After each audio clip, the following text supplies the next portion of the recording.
Welcome to Bloomberg Quint. We are here to tell you about all the big movers and shakers in the market today. With a strong start to the trading day, the Nifty did make an attempt to hit 8900 in today's trade, but the index paired gains to end about 0.5% lower. That's your blue line that you can see here, but all the time it was tracing movements on the HDFC Bank stock, but it was the fourth straight week of gains for the Nifty. Sure, and the interesting part is that HDFC for once has taken over Reliance Industries market capitalization. So what's really gone down with that? Absolutely, Agam. The HDFC Bank stock rallied as much as 9.5% to its record high.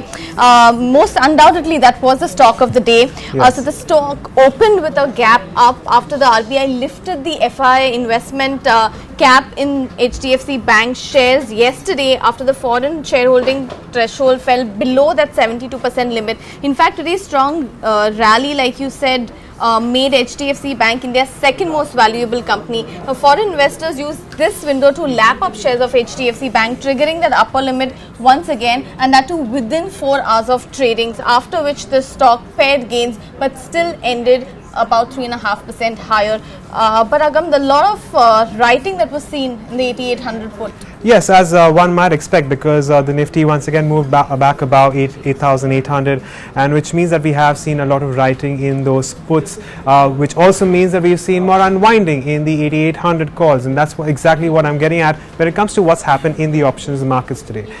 With respect to range, we're looking at further addition in the 8,600 and the 8,700 puts as well, though when it comes to the maximum open interest, that remains between 8,500 when it comes to the put, and for the call it is the 9,001.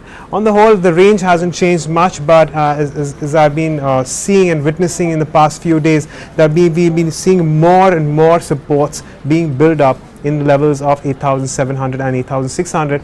So well, we'll have to wait and watch, and we're still waiting for the bow copy and what that throws up when it comes to a range, a final range as we move into trade next week. Well, higher levels, good news for a lot of bulls. But if we talk about the Nifty movers, Sun Pharma was the surprise gainer today, ending with gains of as much as 4%. The stock is probably seeing some positive sentimental impact from zero observations to Cadilla's Muraya facility, and that raises hopes for clearance of Sun Pharma's Halol site re-inspection. HDFC Bank again 3.7% higher is where it ended, but off the day's highs. Tata Motors, ICICI Bank, Cipla, some of the other top gainers. On the losing end, you had telecom stocks like Bharti Infratel and Idea Cellular, which were down anywhere between 2 to 3%. Idea, of course, it should be out of the Nifty index from 31st March as a part of index rebalancing, and hence you saw that negative movement coming in.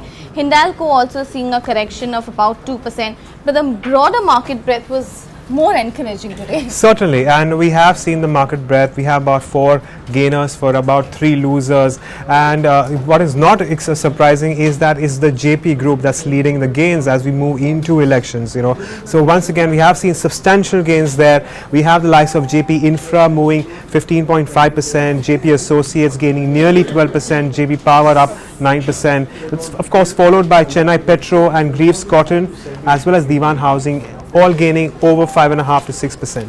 NBCC is the big loser for the day, declining by 9%, followed by Godrej Industries, and then of course you have Bharti Infratel, Indian Hotels, NHPC, and AIA Engineering, all of them losing anywhere between 2 to 3%. But on the whole, it's been a good day when it comes to the market breadth for the broader markets.